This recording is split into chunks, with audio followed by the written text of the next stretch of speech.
The central nervous system is made of two kinds of cells. Glial cells provide support and repair and may provide some communication. Neurons provide most of the communication in the brain and the spinal column, and they also provide information storage. In this video, we review the anatomy of a typical neuron.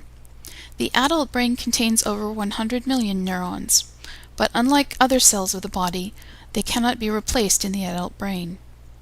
Adult neurons can, however, create new connections with other cells all through the life cycle.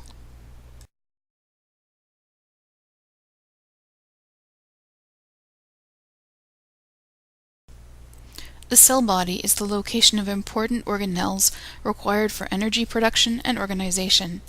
You can see the nucleus here pictured in white. Projecting from the cell body are the dendrites and the axon, which the cell uses to communicate with other cells. The cell body is surrounded by the cell membrane, which regulates the flow of nutrients and waste in and out of the cell.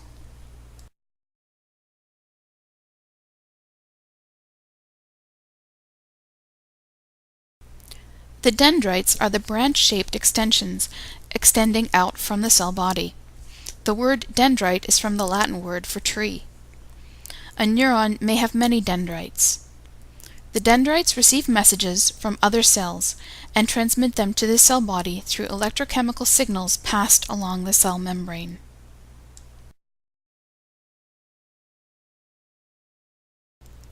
The axon is the longest extension from the cell body. It is surrounded along its length by glial cells, shown here in green. The glial cells create a fatty sheath around the axon called myelin. This myelin provides insulation and allows the speed of transmission of signals to be increased. In diseases like multiple sclerosis, the myelin sheath begins to degrade and the speed of transmission of messages along the axon is seriously compromised. At the end of the axon are the axon terminals. When the electrochemical signal is transmitted from the cell body to the axon, it travels along the length of the axon through the cell membrane. When it reaches the axon terminals, they will connect with one or more cells and create synapses.